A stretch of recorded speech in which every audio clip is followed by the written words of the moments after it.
Hello and welcome to the Securing Justice, a housing insecurity podcast series brought to you by the California Center for Ethics and Policy in the College of Letters, Arts, and Social Sciences at Cal Poly Pomona. This project was made possible with support from California Humanities, a nonprofit partner of the National Endowment for the Humanities. You can learn more about Cal Humanities at calhum.org. My name is Alex Madva, and as Director of the California Center for Ethics and Policy, or CCEP, and on behalf of the CCEP Faculty Fellows co-organizing Securing Justice, namely Brady Collins, Corey Aragon, and Michael Wu, we are pleased to bring you a panel discussion about racial gaps in home ownership, income, and savings, and why they matter. But first, I'd like to encourage you to visit our website, and I'm putting the link to that in the chat right now. Here you can sign up for our mailing list and stay up to date about all future events. We're also hosting the recorded videos of these panels on that website, so you can find them there as well. We've been thrilled to offer a full lineup of events this spring, and we have one more coming. So please mark this down in your calendar.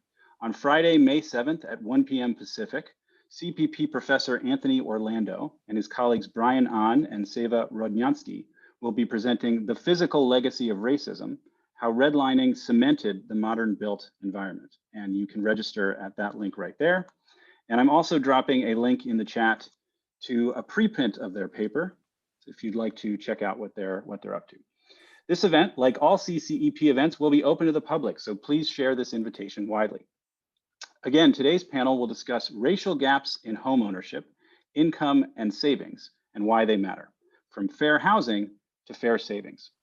The questions we aim to tackle are, why do Latinx and Black Americans continue to lag behind white and Asian Americans in rates of home ownership? What will be the long-term impacts on household incomes, housing insecurity, accumulation of wealth and assets, and intergenerational transfers of wealth? How will underserved communities be affected by the availability of capital to start new businesses and funding to support community organizations and community improvements? Finally, will the end of the pandemic improve or worsen the relative competitiveness of Latinx and Black Americans in the US economy? We have three esteemed panelists today, and you can learn more about each of them in the following links. Dr. Anaid Llarena is an architect, planner, and researcher at University of Washington, Tacoma, who investigates public participation processes and activities related to housing and community development. Her research has a strong community-based component that provides knowledge to advocate with and work alongside individuals from disadvantaged groups. Lori Gay is president and CEO of Neighborhood Housing Services of Los Angeles County, which develops and maintains quality affordable housing, creates and preserves affordable homeownership opportunities, supports local leaders, provides financial education, and increases the financial independence of families and people in need. Gay has worked in the community development field for over 30 years and has focused her efforts on rebuilding impoverished communities and creating mechanisms for community empowerment as well as ownership. Professor Gary Painter is a leading figure in the field of social innovation and director of both the Sol Price Center for Social Innovation and the Homeless Policy Research Institute at USC. In addition to his recent book, Payment by Results and Social Impact Bonds, he works extensively with a variety of social innovation organizations and collective impact networks to address some of the grand challenges that society faces. Professor Painter also has extensive expertise in housing, urban economics, and education policy, which shapes his research on how the social innovation process can identify new models of social change within these complex policy areas. Today's moderator is Dr. Alvaro Huerta, Associate Professor in Urban and Regional Planning and Ethnic and Women's Studies at our own Cal Poly Pomona. As a son of Mexican immigrants and product of public housing in East Los Angeles, he holds a PhD in City and Regional Planning from UC Berkeley, along with an MA in Urban Planning and a BA in History from UCLA. On that note, please bring your virtual hands together as I hand the digital mic over to Dr. Huerta. All right. Well, thank you for hosting us and allowing us to be here, and everybody who's here. I see so far we have 55 participants. I have 100 students, and so we should have 100 people show up. If not, 45 people are going to fail, just so you know. I'm just kidding. I really appreciate this opportunity, and y'all know that we're living in very dark times. But I'll be honest, when it comes to Black and brown people, we've always been living in dark times. It's just a matter that now with social media, we see the brutality that takes place against African Americans in particular, and also Latinos and Latinas, and we're looking at the case of Native Americans and other marginalized groups, the case of Asian Americans being victims of hate crimes right now during this time period. So for us, what I always try to teach when it comes to these very difficult topics during these difficult times is to look at the problem as a problem, but also look at as the solution to it. Because if we just solely focus on the problem, then we get depressed, we have anxiety, and get paralysis. So for me, it's to identify the problem, but also to solve it and look at it that way. As bad as things are, one thing that I appreciate about what's happening in the country is that I see a movement of diversity of especially young people, Black, white, Asian, Native American, gay, straight, coming together and fighting for social justice, coming together and fighting for Mr. Floyd, for his memory. So that brings me hope that this new generation in particular, and I always say this because student evaluations are coming, it brings me hope that this new generation is fighting for making this society a more equitable society, a more just society. And I really appreciate the panelists here and their expertise that they bring to the table. For myself, the issue of housing has always been important, given that I grew up in public housing projects in East Los Angeles. And it wasn't until I went to UCLA, my master's program, that I didn't realize the impact, the importance of housing until I took a class with the late Jackie Levitt. And I didn't realize that it wasn't normal and it wasn't natural that for those of us, in the case of Mexican Americans living in housing projects in East LA, that we would be surrounded by a railroad track on one side. We would be surrounded by factories on the other side and freeways on the other side. When you're growing up, especially when you're kids and you grew up in a segregated community and everybody's Black and everybody's poor, or everybody's Mexican, everybody's poor, you don't even know that you're Black or poor because everybody's the same. So we don't see this inequalities until we leave the neighborhood. We don't see this inequalities until we leave like these segregations, and we look at it from the top looking down. So for me, hearing from these experts is actually therapy for me. So thank you very much, because I want to learn more about housing. I want to learn from the different perspectives that y'all are coming from, and to be able to look at things not just the way they are, but the way they should be, in a normative way. Like, what type of housing policy should we have, for example? So with that said, I want to start with President Gay.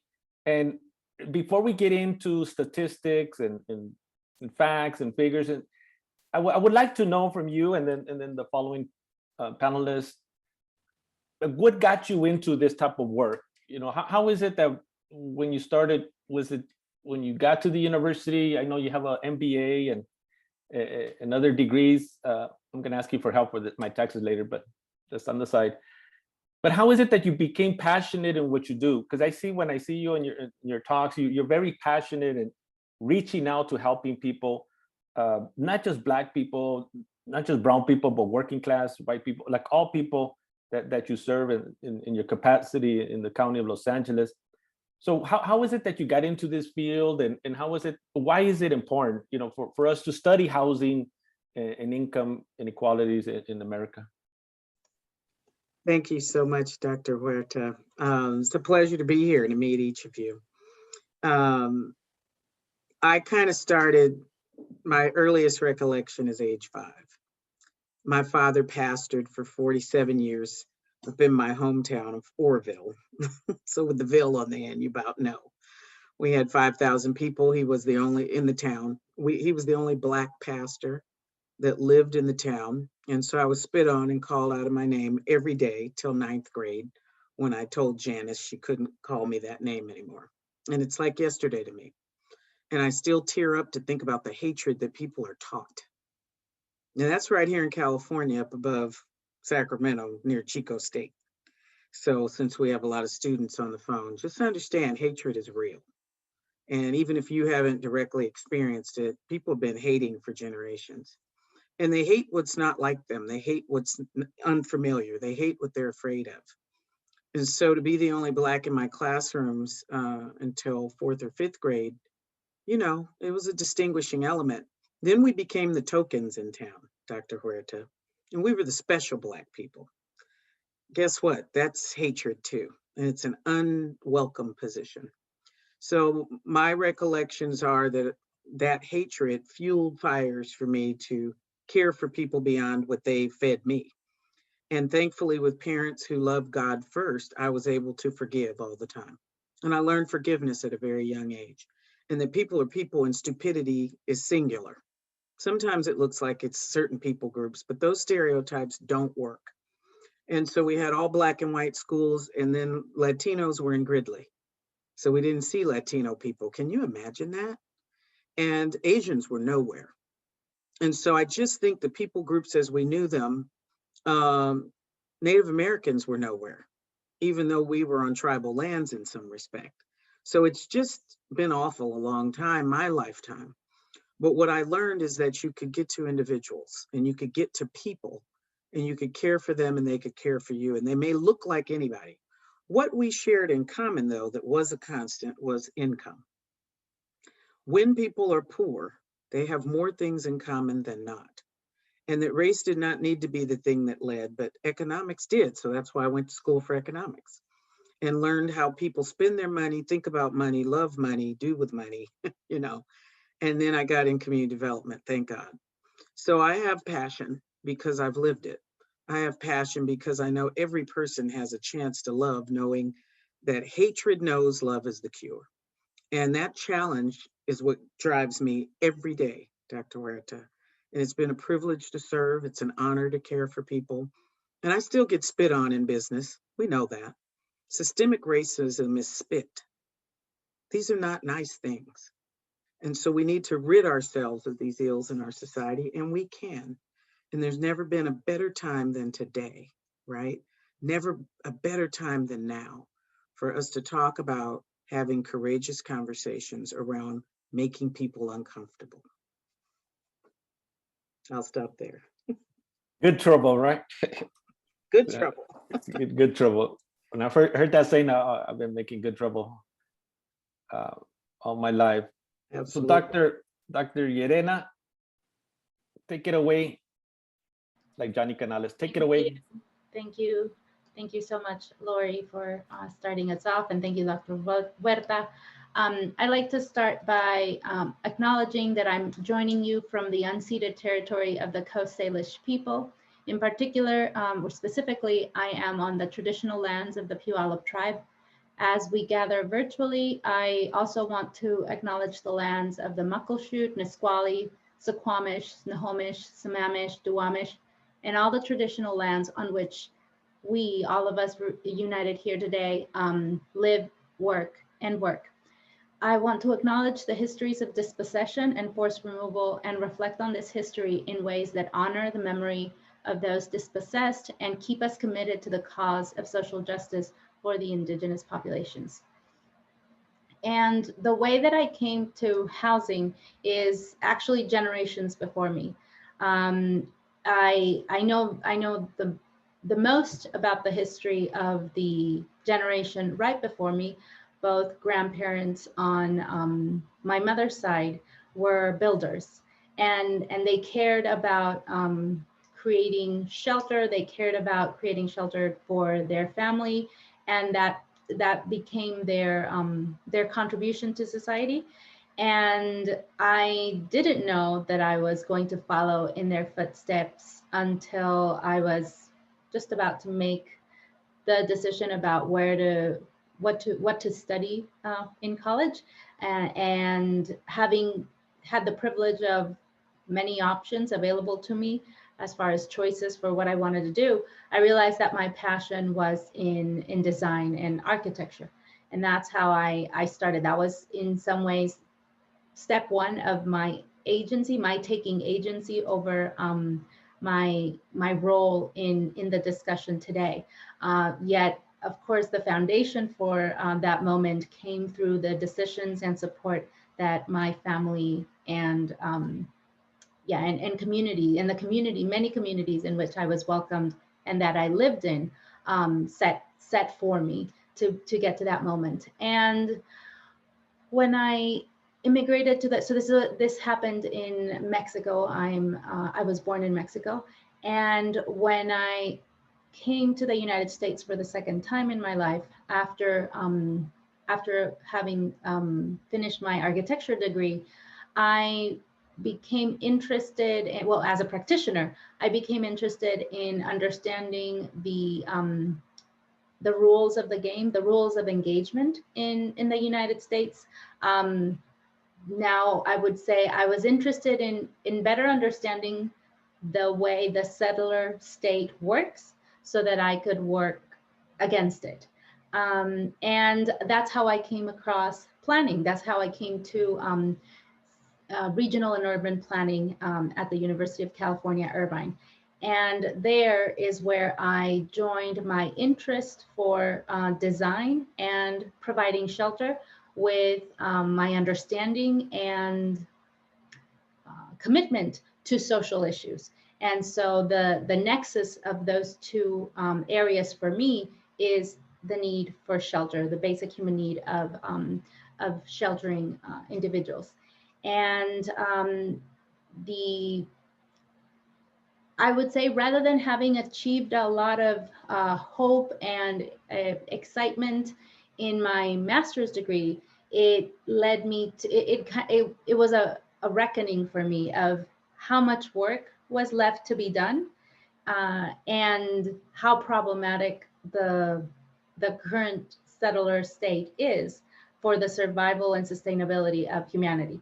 So that drew me to an interest in pursuing a PhD degree.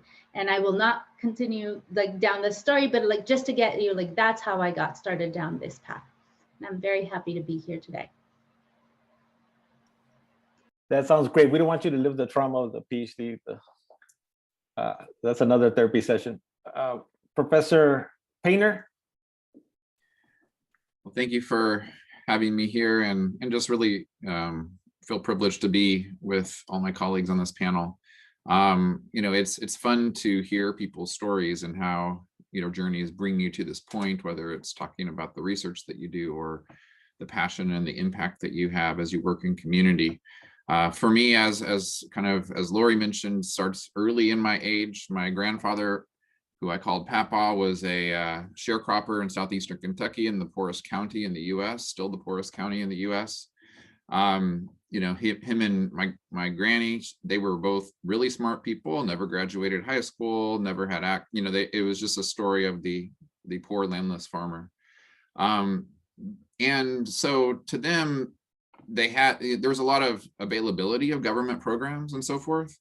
But my grandfather had kind of his own mindset about what programs he would accept and what he would not, as it relates to the social safety net. He did not want cash aid, but we were awash in government cheese and butter, and because he sharecropped and he would trade food, and so there were certain things that made sense to him as it related to social safety net supports, and others that he did not like. And so we'd have all these conversations about the social safety net. I remember growing up as a 10-year-old and what should be done and what shouldn't be done and so forth. So I think more than anything else, that sparked my interest. When I started my undergraduate career at UC San Diego, I studied economics and I enjoyed math and economics, got a PhD at Berkeley. And what I really wanted to study was something to do with, the social safety net. And the program that was perhaps the most curious was our public housing, and at that point called the Section 8 voucher program. It's really the only social safety net program that's not an entitlement, which makes it strange in lots of dimensions. There's a whole bunch of people that qualify for housing choice vouchers these days. In some estimates suggest it's actually that the people that receive it versus the people that qualify could be as low as 1 in 8. Nationally, it's 1 in 4. And that generates lots of challenges. It in fact is the most generous of our social safety net programs, depending on how you value the health insurance components of Medi-Cal and so forth. And so I got really interested in seeing how the program interacted with people's lives and people's choices and those kinds of things.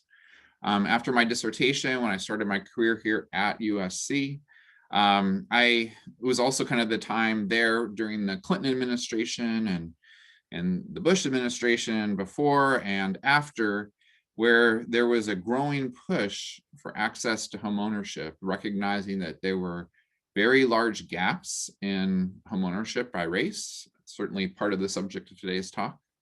And so I began to study, trying to understand, what are the sources of those gaps? And I think that might be a good place to pause and see. But my research, after beginning studying the gaps between the white and the Black population, since that was where most of the research had been, living here in LA, I looked around me and I said, well, why are we studying what's happening only with the white and the Black population? And so I spent a good decade of my career really trying to understand how immigrants moved into homeownership. And it turns out they actually are fairly rapid in terms of their movement into homeownership, and look at the differences in countries of origin, whether throughout Latin America or throughout Asia. That sounds great. I'm already benefiting. You bring up the cheese, reminds me of the Reagan cheese we used to get in the 80s and 70s when we were on welfare. I just didn't like, you couldn't make quesadillas because it's like bricks, you couldn't even cut them. But speaking of social benefits, we had to do grilled cheese sandwiches, Dr. Huerta. Yeah, grilled cheese sandwiches. One thing I like about these programs is Mother's Day, the 1st and the 15th. So President Gay, can you, in research, we talk about, speaking of dissertations and MBAs, where the best way to frame a question is how and why. Like, how does something happen? Why? So why is it important that we study and that we practice in the field of housing and inequality, especially when it comes to race and class? Why is it important? I know there's a lot of important issues in society, like police abuse and transportation, but what is it about housing and racial inequalities and even questions of income and savings? So why is that important? It's something that for our students here and for our faculty as well that are participating to learn? Well, if I look at an economic indicator type view, we spend a lot of time talking about what are the major indicators, right? Housing's right in there. And so I jumped into the throw of it, and many of us have. And Gary, it's good to hear your background in government cheese. I think we all know about it. And that, that's across all races, right? That's why I get into this economic stuff, because it's way too easy to just blame everything on, in my case, being Black, white, and Cherokee Indian. But I think it's much more apropos to figure out the money flows. Who pays for what? How are we dealing with it? When did we deal with it? Are people excluded? Is there parity, equity, justice? What's right? And so part of that, Dr. Huerta, comes for me because I grew up in a household of faith, right? It's always about righteousness, right? And justice, and my father was 10 times more passionate than me. But I think it's what we find is that those inequities are there and that everyone doesn't get equal access. We talk about the 3 A's: affordable, available, accessible, right? And if we don't all have the same access points, we don't all have affordability, we don't all have availability. Things like bank branches are the easiest thing to study in the world. If in fact in more moderate income society, bank branches are 1 per 5,000, but in South LA, it's 1 per 600,000. In East LA, 1 per 650. What are we doing? And why don't those people groups have the same access? When we then study people migration patterns, and we understand that many times in California, there were whites who started moving west because of Black flight, Latino flight, whatever little tabs you want to put on it. People weren't comfortable living together. We had redlining, we had Jim Crow. It's just been going on for hundreds of years. And that discomfort that people have, and then when they use their money and take it elsewhere, or they prohibit other people from participating because we don't look alike, you know, you're the small person if you do that. But it has nothing to do then with the systems that we've watched that then are, you know, set up to keep people out. So all this data now around appraisals that some of you have seen, and how when when an interracial couple, you know, had the white spouse do the second appraisal and they're studying $47,000 appraisal gap. Well, this ain't new. My whole career we've watched that stuff, right? And people who, I'm 58, people who are older than me watched redlining at its height. And so I think we just need to stop for a second. And so students, you have this phenomenal opportunity right now to look at all this data and to get in the middle of it and decide that it doesn't stop you. Do not let it be a hurdle to your success of truth. And I think Alex is asking me to say more about the appraisal study. Write in appraisal study and race into the internet. And there's all these studies that have come up. We had the great privilege of interviewing Dr. Andre Perry, who made it super popular to talk about this stuff last year. And one of the things he and I talked about, and then I'll stop, is that we do all this talk around reparations. And I, you know, Black people, I hate that being the whole conversation. It's just not right. What is right is when we just had this pandemic start, everyone expected the US government to respond and help the small business owner and help the tenant. And now we're finally talking about helping homeowners, you know, single family unit owners. Well, it's all the same thing. If we kept Black people out of stuff, we're talking about an economic investment to leverage something. That's all we're talking about. And the notion then of saying it's reparations for Black people, but it's economic investment for everyone else, that's the trash I'm talking about. Now, it doesn't mean we shouldn't be owed something. Okay. But however we get it done is what a person like me is going to focus on, right? And so I think with the appraisal issue, we're talking about in Black neighborhoods, that predominantly Black neighborhoods, that the value of the property is less than white neighborhoods with similar property type, similar square footage, similar environment. Now, we're not trying to compare the public housing projects to Beverly Hills. When all things are equal, the fact that a Black neighborhood could be devalued at $47,000 a unit, those are the numbers. People have different numbers, but that's when we're looking at racist policy. And that in fact, if the appraisal industry of America needs to redo the way they run the numbers, and if people then walk and see someone of color, see, I'm going to broaden it beyond Black, someone of color, that they're uncomfortable, and that enters their appraisal valuation of property, well, we got to check our standards then, because that subjectivity has to go, and it should not be allowed. And the stories that are being told that aren't new, we saw the same thing with the 1994 earthquake, don't miss that.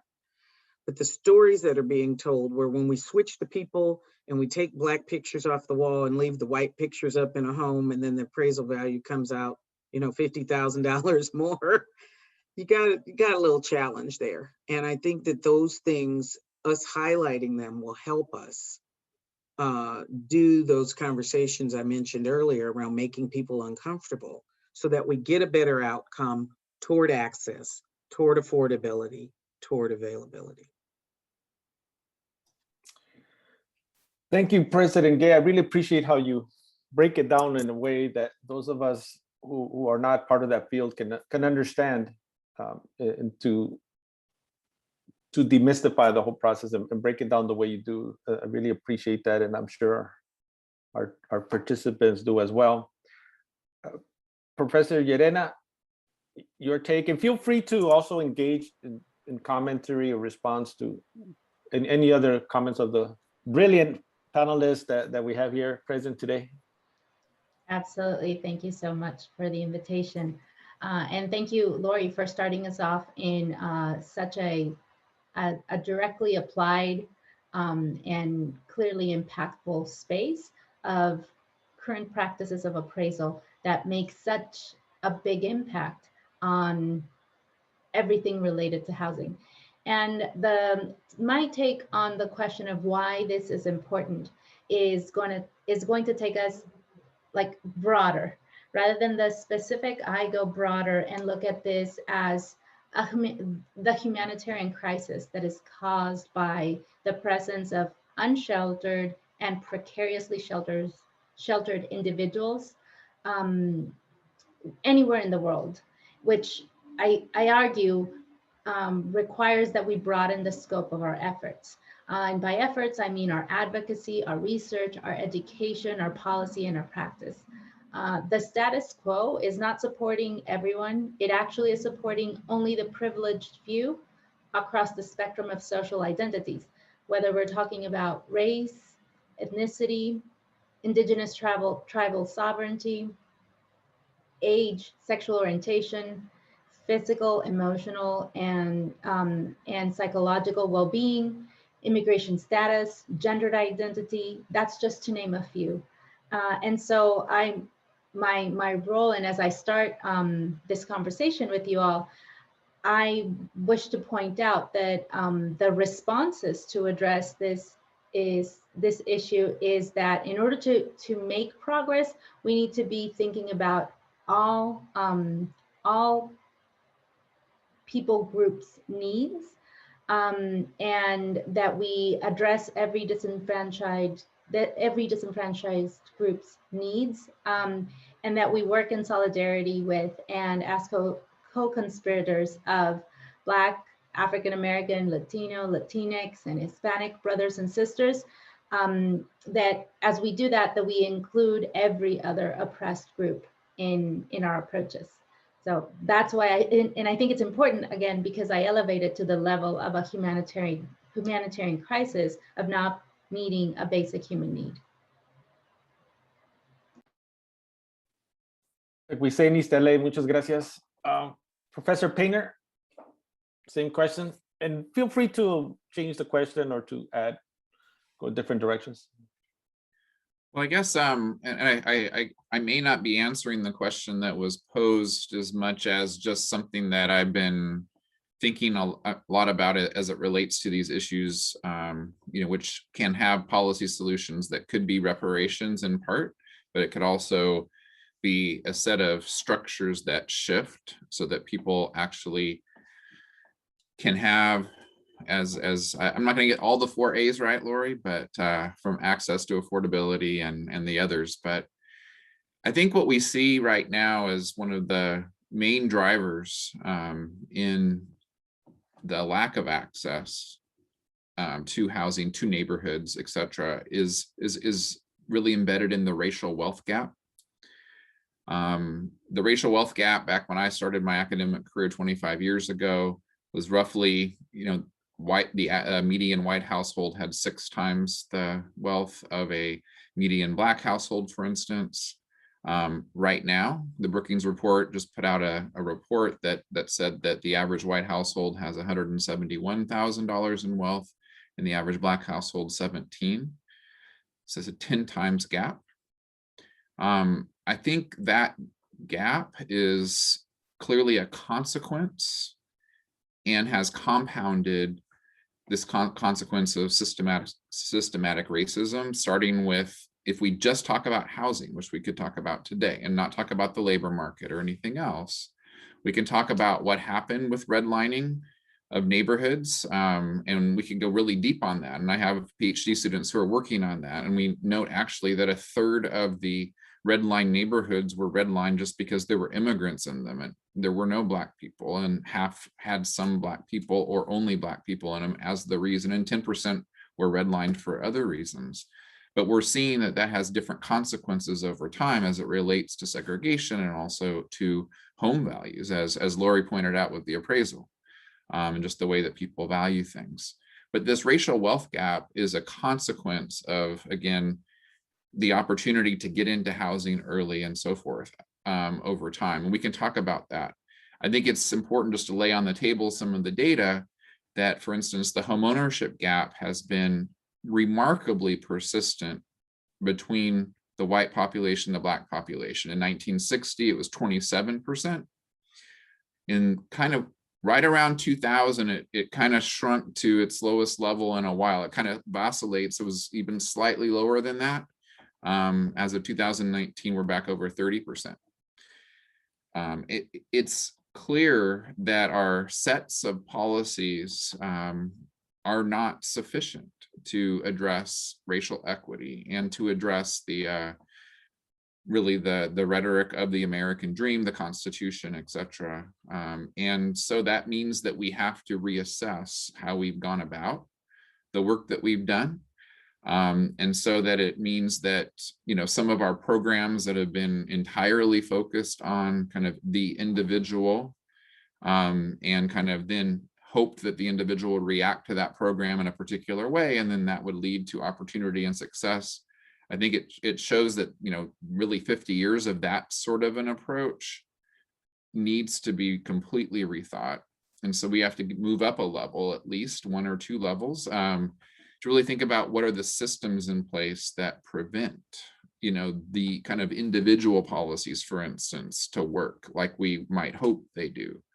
And in many ways, my own training as an economist is going to be somewhat incomplete to test such policies, because our tools are really looking at the impact of the individual policy on the individual person, and then kind of aggregating it up. And so, you know, I think this is an exciting time for scholars and scholar activists to come together to really rethink the models of inquiry, and so that we can actually assess not only what's happening with individuals, but what's happening collectively. There's a quote from Ibram Kendi that I think, you know, kind of captures this notion of kind of how we ought to kind of hold ourselves to multiple metrics of success, both at the individual and the group level. And I apologize that I'm not reading it directly, and so I'll get it in part wrong. It's from his book, Stamped from the Beginning. And what he notes is that if we truly believe that all racial groups are created equal or are equal, depending on whether you're a person of faith or not. I, like Lori, grew up in a very religious home, and so I think about it from that standpoint. Then we ought to observe outcomes of equality by group. And if we don't, that means that there is systematic racism preventing equality by group. And I think that, again, notion of it's okay to look at group outcomes to track and hold ourselves accountable is really important, and is not always in our debate. You know, people in the US, especially very individualistic culture, says, no, let's look at the individual. And I think that doesn't mean that we ignore the individual, but what it means to me is that we have to hold ourselves accountable to multiple metrics, both, you know, how policies are impacting the individual, but also how policies are impacting the group. And if for some reason they seem to be at odds with each other, or one is showing trends that are moving in the wrong direction, then we actually need to change what we're doing. Well, thank you for that, Professor Painter. For everybody's benefit, when our brilliant speakers here, they actually told me, say brilliant speakers, because they're like texting me right now.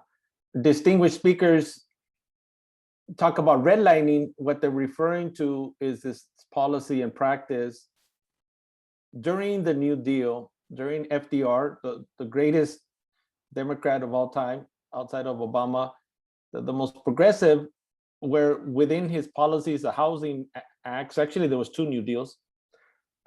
There was this practice, this policy where the federal government designed maps of cities, of areas, and they had colors. They have different, that's why they call it redlining. They have different colors. And this is a high risk area. And then another area was less risky. So the high risk people, more inner city, more African-Americans, Latinos, and so on and so forth. And so the suburbs became less risk, and then you start to see like white flight, because it would be cheaper for a white family to rent or to buy in a less risky area. So the federal government, this is why we talk about systemic racism. It's not true, it's a lie that people solely live next to each other because they're familiar with them. So this is a lie that, like, oh, immigrants live next to immigrants because there's that commonality with language, with culture, and so on and so forth. Black people in the same way, Asians the same way. It's true and it's not true at the same time. I mean, it's true there's that familiarity, but it was the federal government in cahoots, people, that's a SAT word, even though the SAT is not required, in cahoots with the real estate, with the racist real estate agents that steered Black people away from certain neighborhoods. Right? So you have the federal government with the private, and then the racist residents, and then you have situations in housing where in the deed itself it says, oh, you cannot sell to a Black person. Only white people can buy, this home, and so on and so forth. And so you see that these practices that are coming from the federal government in cahoots or in conjunction with the local racist practices that not only allows segregation, but perpetuates segregation for years to come. This is what redlining is, and it has to do with maps and colors and in terms of risk and things of that nature. So there's just a little bit of background information. Actually, I didn't know I was going to teach today, but here I am. I hope I get a raise at least or something, or a panda or something for it. Professor Gay, question for you is, and for all of you is, when we think about crisis, 2008 housing crisis, the pandemic, the orange crisis went away, but during the pandemic, when we think about crisis, we always have this idea, and we see this a lot in the media, is like all Americans are impacted. Like we're all suffering. So when we're thinking about major crises like 2008 housing, like the pandemic today, how does that bring out or exasperate, another SAT word for everybody in here, the inequality, the racial inequality? How is it manifested, especially with your knowledge, and you have the benefit of not only having that knowledge, but also the practice?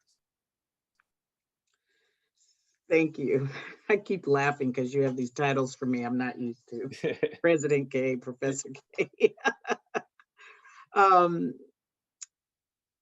Impact. So I was getting excited as Gary was talking about the racial wealth gap. There's all these studies. Sometimes they conflict, so you have to kind of just pour through that, everybody. But let me just say that the Federal Reserve came out with a study, I think in 2016, called The Color of Money. And it talked about right here in Los Angeles, that Blacks had a net worth of 1% of white people. So people wanted to fight about that study and say some of the sources weren't all that great. And I had staff who were challenging me about it. And I said, so, okay, let's add a 0. So we're 10%. Whopping, right? So what makes that inequity sit there? Why do you have wealth gaps of those types? Whatever the data is, it's less than, right? That's the outcome. And so the impact of redlining, restrictive covenants, which you were describing so well, Dr. Huerta, is what Gary mentioned. And it's these are the outcomes now, is that people don't have the same good benefit, because over time they've been marginalized or cut out. And so I think for us, we've watched it. So I'll give a couple of data numbers, stick with me. Thankfully, this is recorded. But what we see on the purchase side of the business that we run is that families have been told they can't access homeownership. So we get them on the path to homeownership, right? And that's through financial education, setting up a financial plan, them having a financial coach, who's working with them to get credit, savings, and income lined up to access the current system. Then we do jokes with the system. We play games with it, and we press lenders to not be racist in their policies and products, and to let people who aren't typically accessing. We use the Home Mortgage Disclosure Act data to say you're a liar and a cheat, Bank X, and you need to do a better job of reaching the poor. You need to do a better job of reaching modest income. You need to do a better job of reaching ethnic minorities and BIPOC and all the language we're using now. And then what we do is we push that, right? And we create products that are more innovative so they can get brownie points with their regulators for doing what they should have always done, what's right, and what's just, which is equal access, fair lending laws, right? So all of that is going on with the normal everyday household. And so as we get people on the path to learn the rules of engagement, how to be better at maneuvering the mortgage process, we have more success. And the ethnic minority participates at higher levels in our business. We're 95% people of color, and we're the largest provider in the region. Why are the banks not able to say that? They don't want to. And yes, I pick on them in person, right? Because they know this data and they don't want to. And if people can get away with not equal access, equal availability through their branch networks, then guess what? They will, and no one has stopped them. So we fight to the death some days as advocates because we want everyone to have a chance to play at the game of building their wealth and their legacy. Other thing I'll say, then groups like ours, and there's a bunch of us, right, across the country, need to focus on legacy with families and building wealth in ways that may not involve real estate. It may be estate planning in different ways and building their portfolio and not just their credit score. And so we're talking more like that now, and that's a financial literacy issue. The typical American is not saving 10%. These are normal numbers when you talk in finance, but they're not. They don't have 20% for a down payment for a house. That's just way out somewhere for the rich and not the everyday. And so when we focus our businesses around trying to make sure more people have a chance to participate, you do invert things like Dr. Painter was talking about. These old ways haven't worked. And community development corporations, which is the industry I'm in, we're not big enough. We don't have capacity to be able to change the whole system. Last part I'll say, once people are in a home or building their portfolio through a number of means to have their family's legacy and other generations open to access things, you then have to think about staying there. How do you maintain it? If those impacts kept you out and then you got in, how do you make sure you're okay? We have thousands of families per year of color losing homes because they can't pay the taxes or the insurance bill. So we're talking about legacy on what we consider very basic levels. And you may have had someone own the home 50 years, and then when they die or they're moving down in terms of their real estate need, the family doesn't have the financial wherewithal to keep the property. Well, what are we talking about? The family doesn't put in any more into the stock market account. What are we talking about? And so that's a literacy issue. And it's okay to say we're dumb. I'm dumb on a whole lot of stuff, don't know nothing about it. So we need to get educated, right? So we do a better job.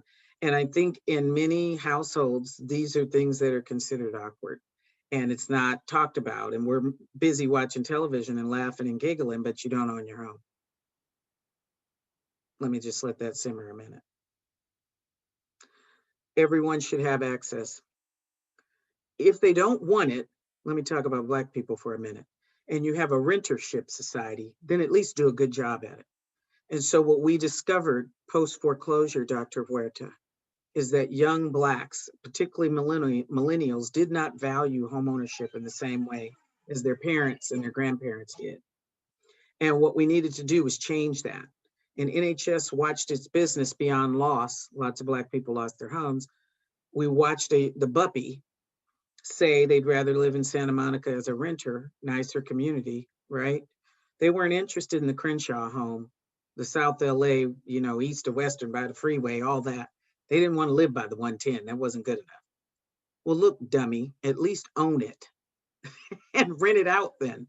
But you don't just sell your grandmother, we call them Madeir. You don't sell Madeir's house. What are you thinking? So I went on Black radio, Black television, Black, everything Black, and called people dummies and said, stop it, get in here. And let's make sure that we're not blaming white people and saying it's gentrification. Come on now. When you're willing to sell the home or sell the stock or sell the car, whatever the asset is, keep it and figure out ways to make it work better for you as you look ahead and leverage that. I think in all of our ethnic communities, we can do a better job at getting that messaging out, and that we can then provide the supportive systems that help people stay. Over the past week, we have had 2,422 people come to class at NHS online to prevent foreclosure. We announced the county's mortgage relief program, and so here we go. 427 applicants for the relief fund, Gary,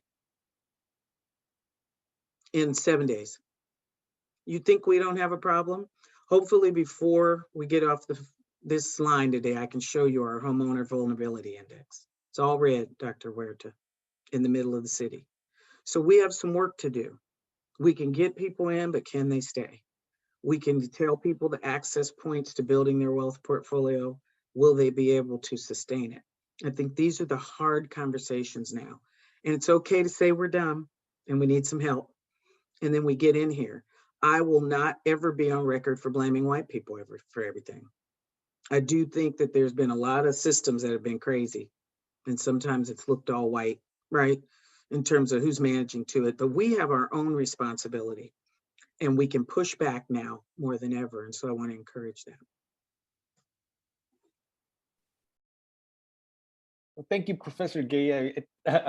President Gay, you are a professor too, MBA, from Pepperdine. The importance, you speak truth. And I think when it comes to the average folk, the people on the streets, you need to speak to them in a direct way. You have to speak to them in the language they understand. This is what a lot of academics don't understand. They never grew up on the streets. Is that you have to speak with people. It's like with the vaccine. It's like, get the vaccine. It's like, don't, no seas tonto. And be plain, people understand that. And I'm not demeaning anyone, but no, you're not. No, because you're right. You're right about things. We're all dummies in one area or another. Like when it comes to, there's a bunch when it comes to technology, I'm a dummy. Like I still Yeah. have a MySpace account. This. Okay. I don't even know how I even got on Zoom. That's how bad I am with social media and technology. So I had to get a day labor to come and do my Zoom session for me. But what I'm getting at is that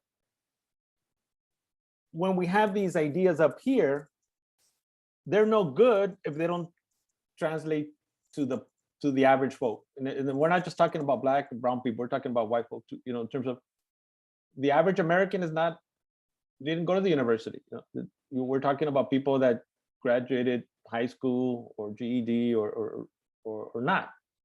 So we need to speak and be able to code switch and be able to switch and talk to everybody to get that message out. The importance of investing, the importance of saving, the importance of home ownership, and not live in the moment where it's like somebody offers you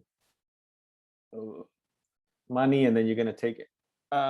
Professor Llerena, so anything related to the crisis that we're in today with COVID and the 2008 housing crisis, and how is it that manifested in particular with racial minorities? What I would like to share there is that, to be sure, crises affect many people, if not all. I observe a collective grief that we will have to deal with of the situation that we're experiencing today, whether it's grief over the loss of life or grief over the loss of the opportunities and moments and shared experiences that have been lost in the pandemic. So to be sure, I see in this particular crisis, everyone being impacted. However, when it comes to groups that are marginalized within society, so not just by race, but again, back to that broader definition of who I care about in my work and who I'm speaking with, I see those as the groups with the highest vulnerability which means the less that they experience the least number of alternatives. So when your car breaks down and you are in a privileged socioeconomic status, you either have the education to try to fix it yourself, maybe you figure something out.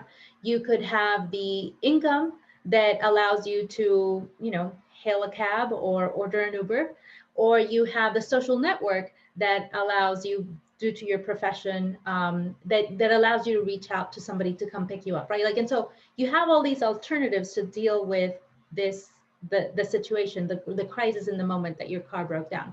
And so that is why I see vulnerable populations being disparately impacted by these crises, because there is no margin for error.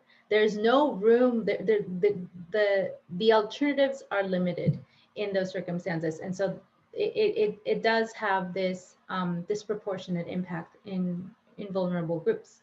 I do want to pick up on something that Lori was sharing about, like the role, the responsibility, the approach of looking at the individual level of how homeownership can be attainable for more individuals. And I want to share that I would add to that we need to look at the other two levels in which oppression exists as well. And those are the institutional level and the ideological level, right? So if all of us as individuals were working tirelessly and infinitely on addressing the issue without moving the needle on the other two, we're just going to burn ourselves out. And I don't know how much progress we can make. And so it's looking at individual level solutions, such as the work that the organization that Lori works with is doing, and complementing that and identifying partners to work in solidarity with these organizations at the other two levels. And so examples of institutions that are perpetuating the current circumstances. So an example was brought up earlier already about redlining, but we could look at current zoning practices. So the fact that about 80% of residential land or up to 80% of residential land in cities is reserved for single family use is a problematic perpetuation of the settler colonial state. So this idea that we're going to distribute the land and there will be very few individuals, AKA those that live in a single family unit, that own all of this resource that is supposed to be, that is finite, that we can't just come up with more of it in the air if we need more. And it's going to be limited for those that have the most privilege in our society, because those are the ones that can afford a down payment, that have the financial literacy to go through the home buying process, that are able to then maintain, they have the savings so that they can later maintain the home and maybe bequeath it to their to future generations, right? And so the planning institution, I believe, is complicit in perpetuating these inequalities. And so, and at the ideological level, that concerns all of us, so institutions and individuals, identifying these places of complacency, of complicity in upholding the current system that, again, when we look at it, is not serving most of us and is unjust and unsustainable. Thank you for that, Professor Llerena. Same question of Professor Painter, or you can take a different take. And then after you speak, if the speakers, the panelists, the brilliant panelists, can look at the two of the questions, and it'll just be open up for there's a buzzer that you hit, and then whoever hits it first, gets to answer the question. So, Professor Painter. Yeah, thank you, Dr. Huerta. I have to say that when I'm the third person in the line, I sometimes forget the question, but I'm pretty sure I remember it this time. Right. Yeah. I believe we were talking about the kind of what about the pandemic and what does that do? What does that mean? And I think where we need to start is actually, where were we in 2019? What was the state of housing? What was the level of housing insecurity? And I think what we know, if we look at the data, is the level of housing insecurity in 2019 was the highest that I had ever seen. In California, 1.36 million households paid more than half their income as rent. That to me is at that crisis level where anytime you have an expense, even as little as $400, you can end up potentially not being able to pay rent and then being at risk of eviction. We've actually done a study in South LA and in Central Los Angeles and asked 800 households that question, among others, which is, if you had an expense more than $400, how would you pay for it? And 20% of them said, I could not. That means that 20% with one expense, they would end up being on the path toward eviction. And so that itself is something to sit with and care about. I see a few of the questions about Singapore's housing market. I thought, I think the way to tie it in is to think about what they're providing for people in Singapore. Many of you may not be familiar, but roughly 80 to 90% of Singapore's housing market is public housing.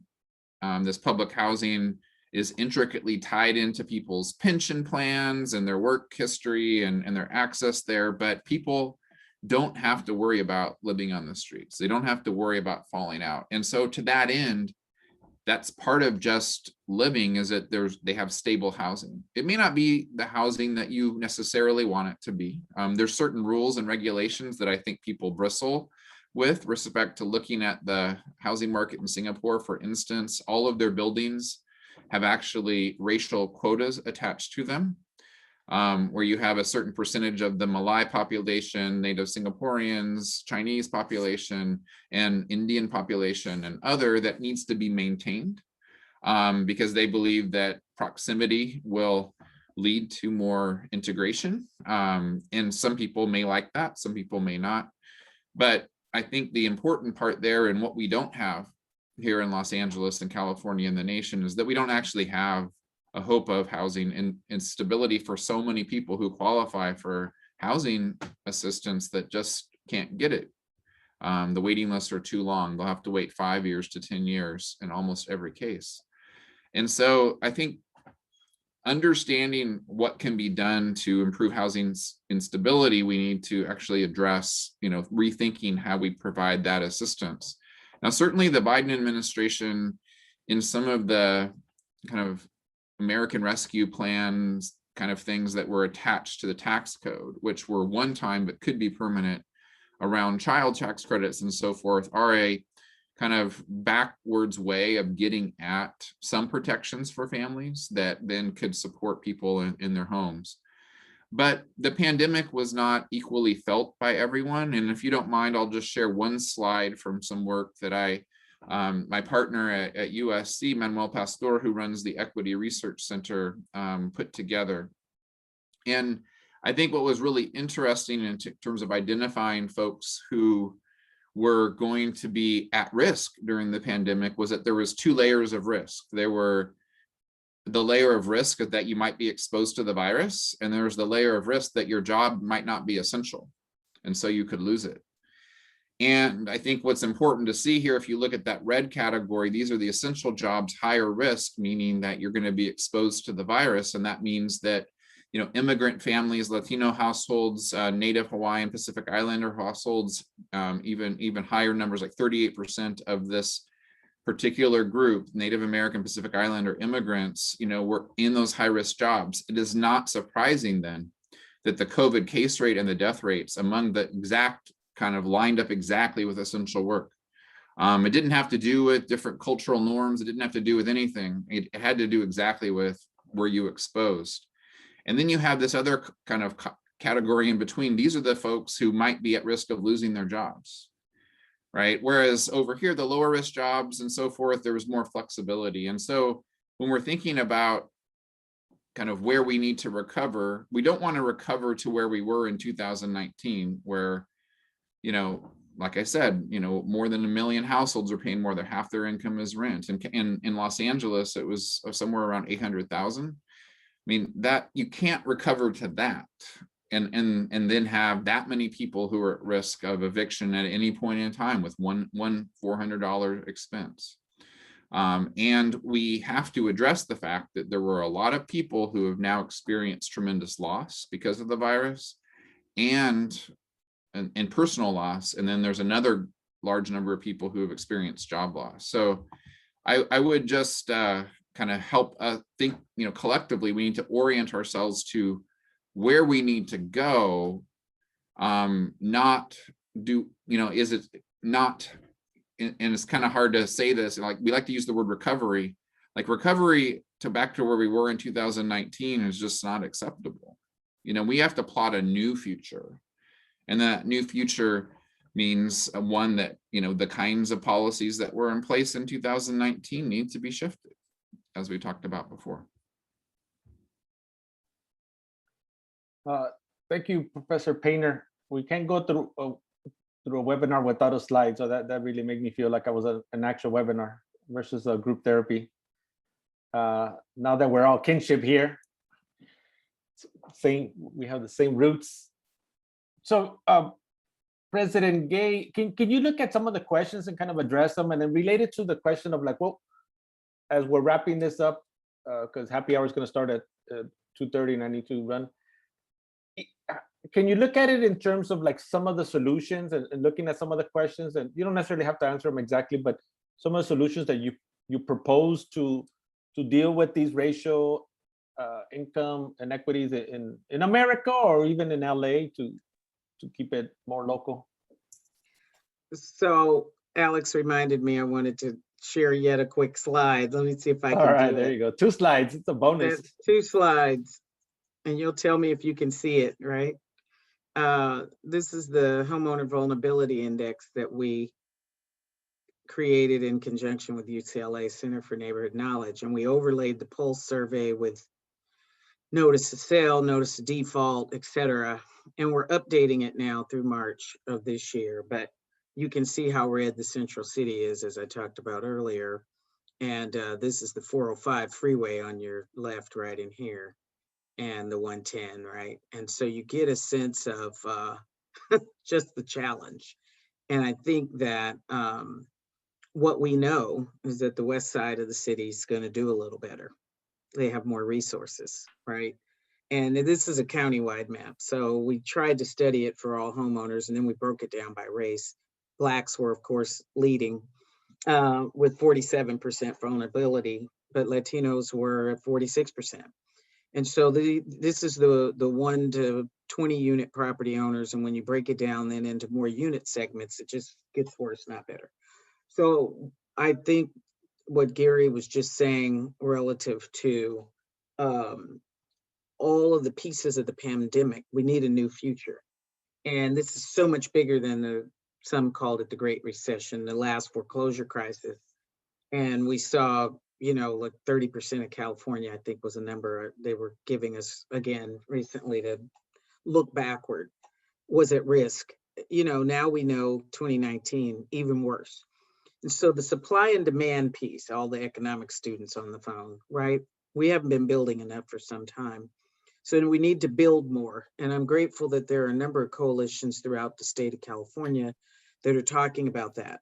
Let's eliminate, decrease, dissolve, devolve, whatever the words are, divide and conquer all the silly policies that make it hard for us to build more housing. And you don't always have to do new. I'll never forget some work we did with Airbnb. I'll give them a shout out, where we were looking at rehabilitating homes throughout the region and using some of their investment capital to do that. NHS, that's core to our business. Fix up what you have. Add an ADU, that's popular language now. Convert your garage. It's all been the same thing forever. Extend a bedroom. If you think you can stomach having someone else live in your home, do it. If you can stomach having someone in your backyard you don't quite know super well, we always say don't rent to relatives, they don't always pay. But the point is, think about those options to make life more palatable. 73%, I think of the people we dealt with with that initiative with Airbnb were doing it because it helped them pay their mortgage. And so I think those are things we need to say out loud, and that it's okay to need help, because housing is ridiculously costly in our state and certainly in Southern California. And so as we regionalize the new normal, the new future, whatever that is, I think we created the Center for Economic Recovery. We saw it as a 10-year initiative. We just launched it last year, late last year, with bankers getting started, yelling at them the most to come up with solutions in our neighborhoods. But we're inviting all of you, please, to feel free to join in with us as we learn to collaborate better. Dr. Urena, I wrote your name down 5 times during this talk about ways we need to think beyond just physical structures, right? The pandemic challenges us toward that. And what we know is that there's emotional, there's grief, I'm a pastor's wife, I cry every day. I did that during the foreclosure crisis. Now that's healing for me, but dealing with pain. We've had more death and loss in this last year than any people could ever imagine. And we all know someone. So it's much deeper than the last crises, deeper than the earthquakes, deeper than fires, right? This is the people business. We've never, though, been able to talk about health equals housing like we have now, and that people need decent, safe, affordable housing than we've ever been able to talk about it. And so I'm grateful for that. So I think we deal with zoning, Dr. Huerta, we deal with building policies, we deal with land use. We don't want to take all the green away that we're supposed to have, but there are other places that it doesn't need to be green. So let's do adaptive reuse. I'm a developer, why do we have more than 70,000 vacant unused buildings just in the city of LA alone? Why do we have a homeless crisis, God dog it? This is the way we've got to talk, and we've got to lean in and push more than we ever have to make people have these uncomfortable conversations, because some of this stuff just hasn't worked. And it's okay that we're doing it. And we can't lose sight or intention or passion and commitment around needing to have the conversation. I do think there's also legislative detail, right? And legislative work that we all can advocate for, and getting involved in groups that are pushing that envelope, right? In terms of legislation matters. We want the corporate investor, I saw a question about that, to be taxed. So SB 1199, follow it. And we're fussing because they didn't put it on this year's agenda. That's the other game that gets played by the electeds. Tax the corporate investor so it's a penalty to come in the neighborhood. This is easy. Why let them buy up everything and then blame them for it, right? So we can legislate some of that it's more expensive for them to play in our neighborhoods, and maybe they'll slow down. Will it stop them? Probably not. So though I just think I'm the housing and finance person, I can speak to those things, but the people side of it is that everyone has a voice.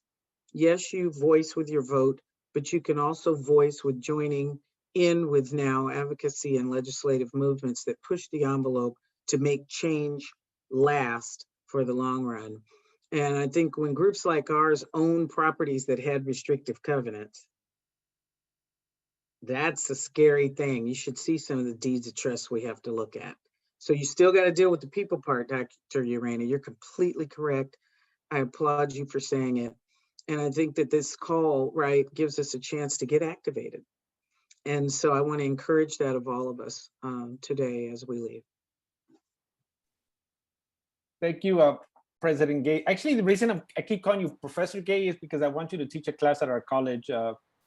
You could do it through Zoom because I know you're in LA, so you don't have to drive like through traffic. And I'm always available to you, Dr. Webb. Yeah, there you go.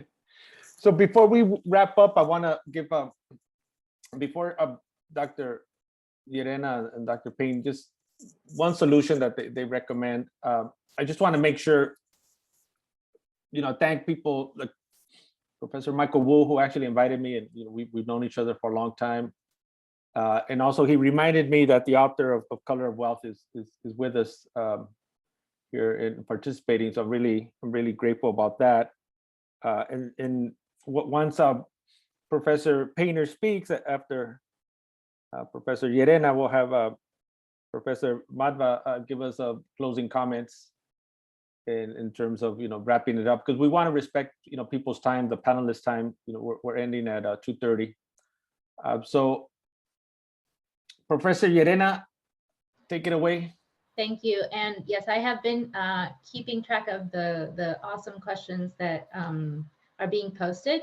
And I think that my my path forward, or the path forward that I will present, will address some of the questions brought up by Nathan, I believe that's how it's pronounced, as well as another participant further down, Jasmine.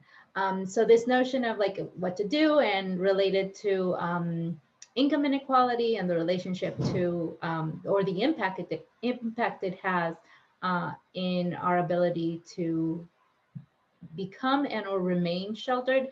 And that is related to where I think that to move forward, the concerns of how to improve, we need to be concerned with how we improve our commitment, ability, and capacity to meet the basic human need for all people and for all people groups. This will require that we analyze, work in solidarity with, and address the causes of this humanitarian crisis at the 3 levels that we've been mentioning earlier.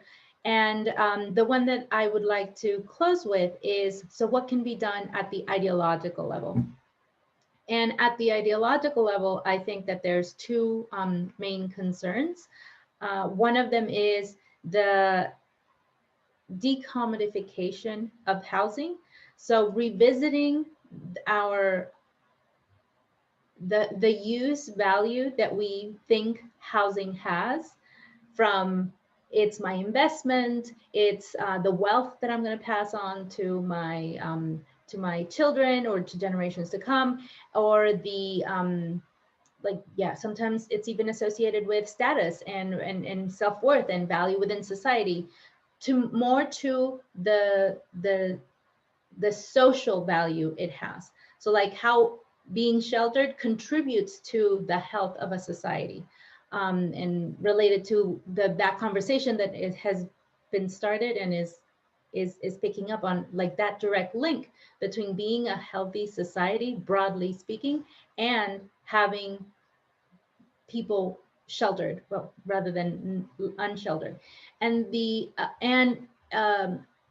a distinction that I like to make is acknowledging the concept of social housing in contrast to public housing or affordable housing, in that it's housing that, again, that is serving a social purpose, can come with less constraints, is much more flexible, is much more humanitarian. And there are examples around the world.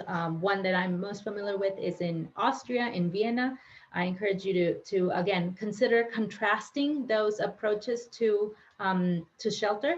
And then finally, revisiting the US Constitution and its individualistic values. Because as long as we keep arguing down here and we haven't changed the framework under which we're operating, we will continue to say that the pursuit of happiness at the individual level is acceptable and, an okay to be, an okay way to exist. And in so doing, we become complicit to the harms that are being caused to other members of society. Thank you. Thank you, Professor Llerena. Professor Painter? Yeah, I don't know how best to conclude, to be quite honest. I think the conversations covered a lot of critical issues, and I think Professor Llerena has kind of concluded in a place that we also began, which is this tension between kind of what's happening at the individual level and the choices that people are really, in some of the questions are like, well, what should I do right now? Should I invest in housing? Should I invest in the stock market? How do I build wealth for me and my family? And then how do we judge what we're doing from a societal standpoint? And I think that shift in kind of understanding that both of those metrics are important and critical for judging how we're doing as a body politic, as a society, is absolutely essential. I think that we are seeing some breaking down of some of the policies that have persisted as response to civil rights, things like single family zoning and those kinds of things, where we're seeing that eventually, I do anticipate in California, there won't be single family zoning. Is that enough to get us the amount of housing that we need? Does it address issues of congestion and parking and all those kinds of things? And the answer is no, it doesn't address all of those things. We need to think holistically about what our community is, but we do know that we need to break down what those barriers are. And I'll just kind of conclude with kind of from the individual standpoint, for the students that are here and what you are trying to do as you're thinking about things. It really is incredibly advantageous for you and then your family if you're able to save whatever you can as early as possible. Albert Einstein did say there's no more powerful force in the universe than the power of compound interest. And if you can start saving at age 21, and you can invest some of that in financial assets, some of it in a house along the way, you're going to be able to have more choices as you go down the road. And I think that's what we see a lot of times in immigrant families and immigrant communities. They just save like crazy, and they recognize their ability to have stability and then to put down roots in a new place is dependent on just saving like crazy. And that's why we see such rapid integration into the housing market among immigrant communities. So maybe with a little bit of hope, yes, there's significant barriers out there. And we could spend really the whole conversation decomposing what those barriers are, especially as it relates to discrimination in the housing markets. But you also, there's significant hope, and there are moments where you can, in part, control your destiny by taking actions that help yourself and your family. Gracias, Professor Painter.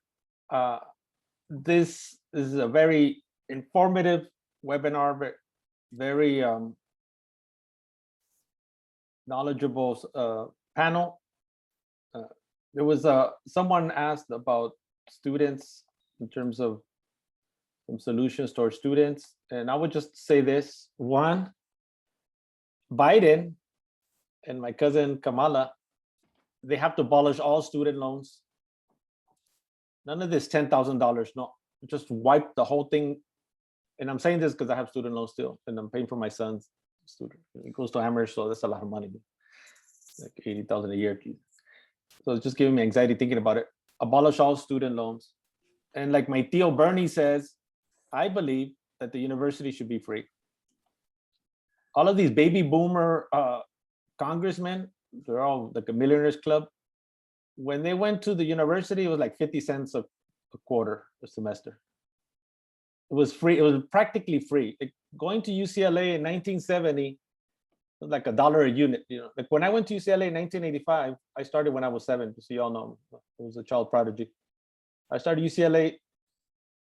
My registration was like $450. I still have it. It's like, so I have to look for it. $450. That's nothing. So for young people to enter the housing market, it's impossible for them to enter if they have all this debt. They have all this student debt. So we have to provide free education at the university level, college level, so that students, when they enter the workforce, they start to accumulate wealth as they move forward. But for me, that's something that's key, and I'm gonna keep bugging Biden to see if he can make a difference in the pockets of people that are struggling or people that just need to get ahead, and they need to get this Albatross, get it off their necks.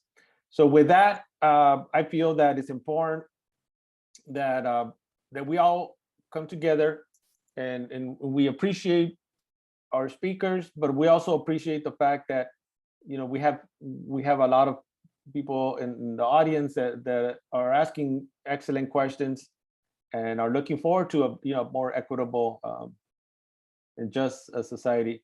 So with that, Professor Madva, can you please close it here? Because I think I ran out of words to say and my East LA accent's getting in the way. So if you can do that for us, please. Well, I definitely just want to say thank you so much for a truly incredible, moving and empowering session. I think it's safe to say that we're all a little bit less dumb than we were 90 minutes ago. So I am really grateful for the opportunity. So please, everybody, bring your virtual hands together once again to thank all our panelists and to thank all of you for joining us today.